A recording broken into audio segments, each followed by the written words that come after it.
And I don't know who these three women are, but this post says, I'd like to thank, this is Mr. Reply Guy. I'd like to thank these women for radicalizing 9 million young men.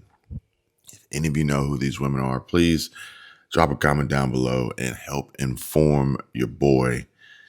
Mr. Reply Guy says, follow me to help me radicalize 9 million more.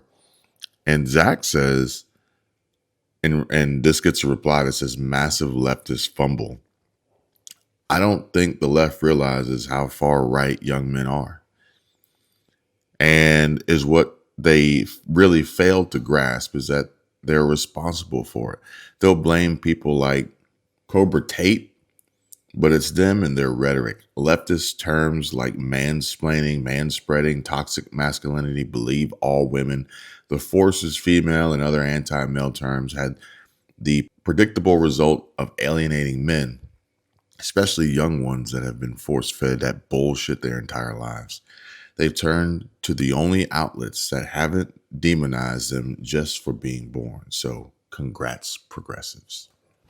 And this is actually kind of ironic and funny at the same time, as I have to take my meds, my medication, because I'm an old man now. But it's actually a red pill. Go figure.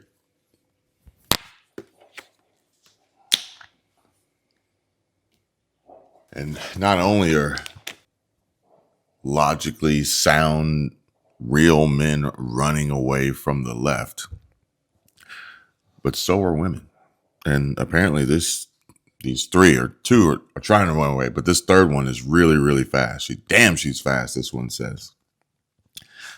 I don't know about you, but it's hard to run fast on the beach, especially when you hit the water.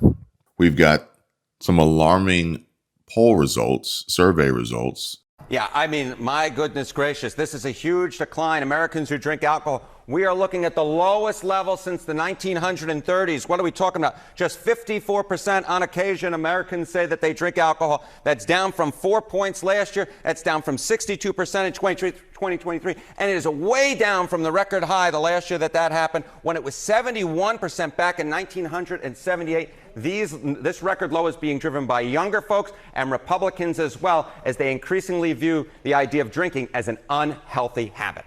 The poll also asked about smoking. What did that show? Yeah, same exact idea. It turns out we're giving up our vices a little bit. What are we talking about? Smoked a cigarette in the last week. Look at this. In 2025, just 11%. A decade ago, it was 19%. 2 decades ago, 25%. You look back 1974, about 50 years ago, it was 40%. What is that? That's 1/4 the level. My goodness gracious. And again, younger folks are the ones who are saying that they are smoking less. And even when you combine in e-cigarettes, we're still looking at considerably lower levels than we have in past decades. About America's use of alcohol being at its lowest level since the 1930s and cigarette use at its lowest level on record. However, at the same time, Americans having no sex at all is at its highest level, all being driven by younger people cutting back. These trends are likely connected. That's what CNN here says.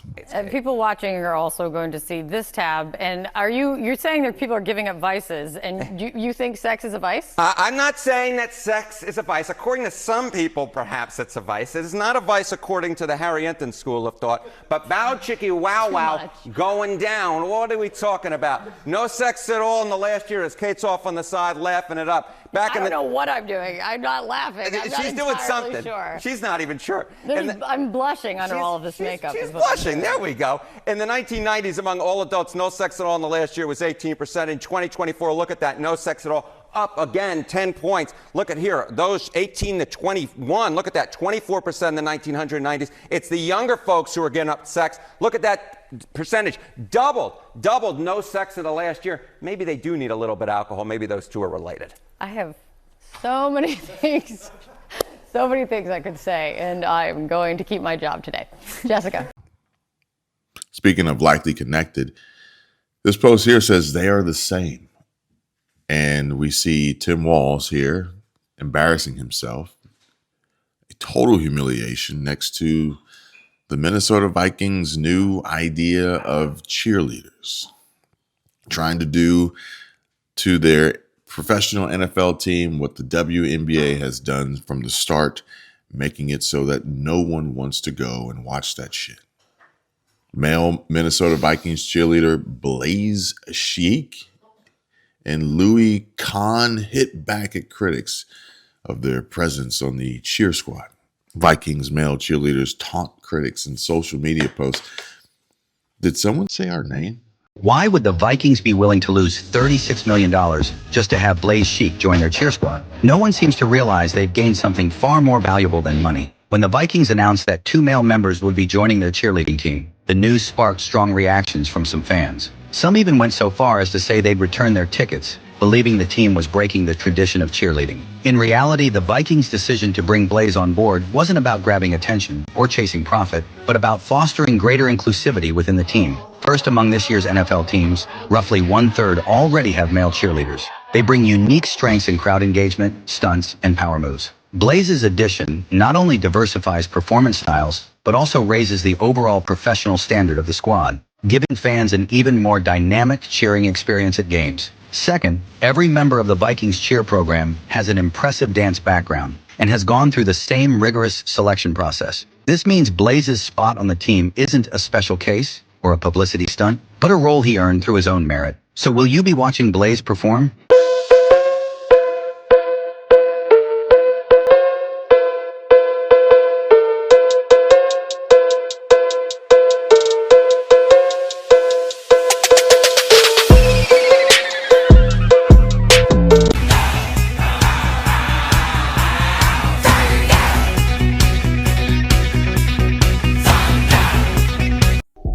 If you don't like me, that's fine.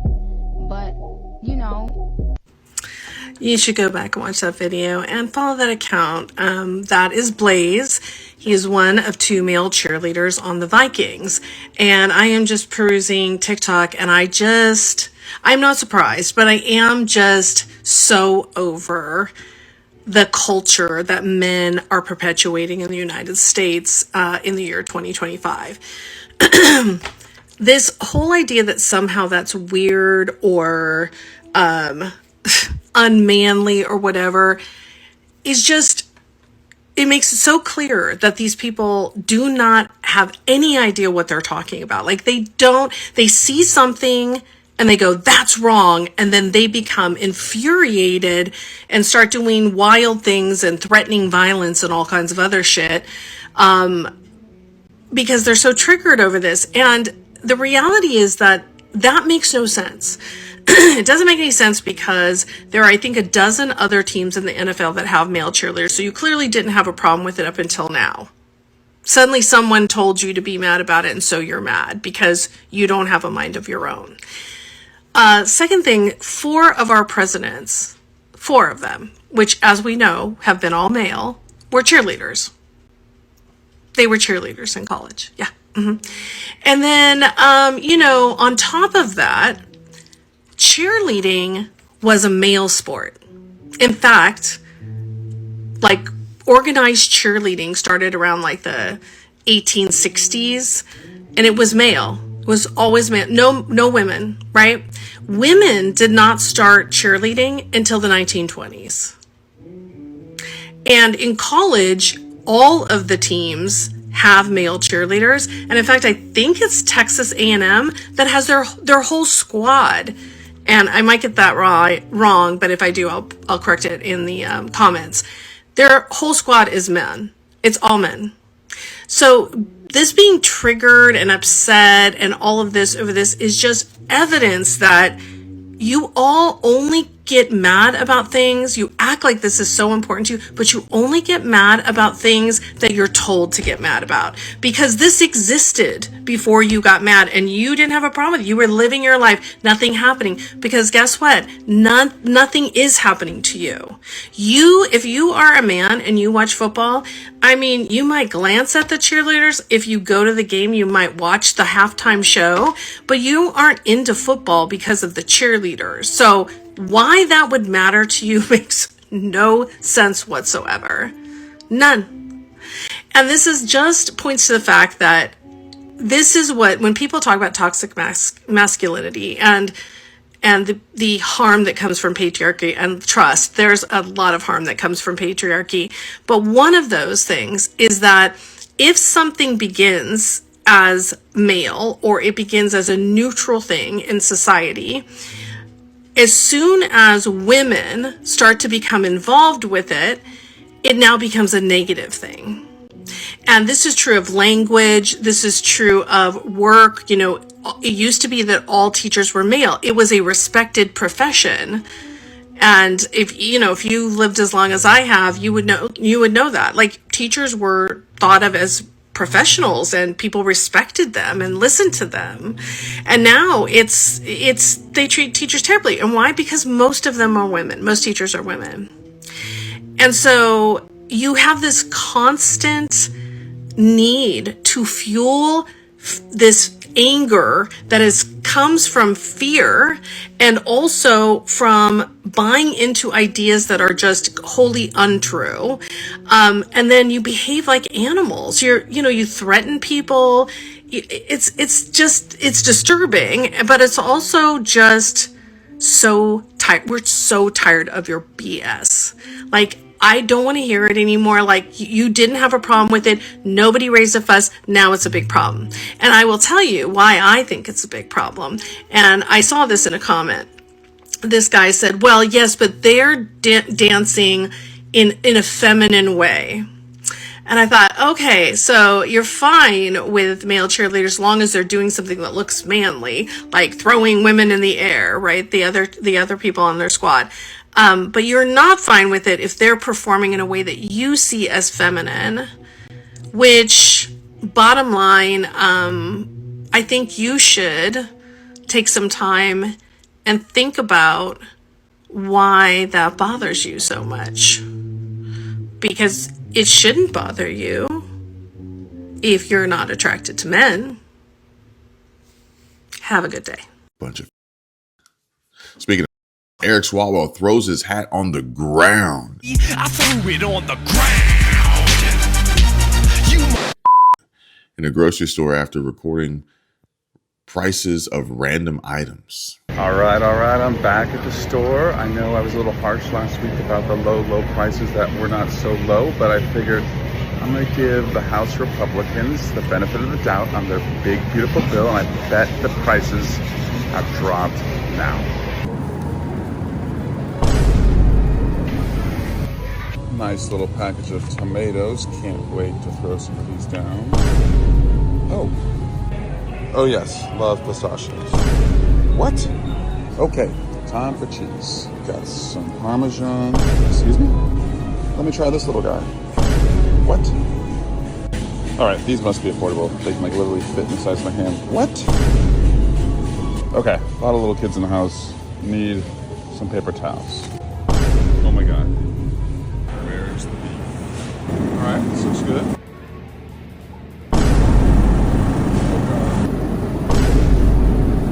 I'll stick to ground beef. What the? Maybe a small piece of ham will have to do.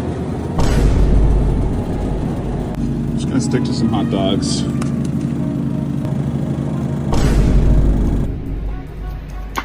Yes, I love sriracha. I don't love sriracha.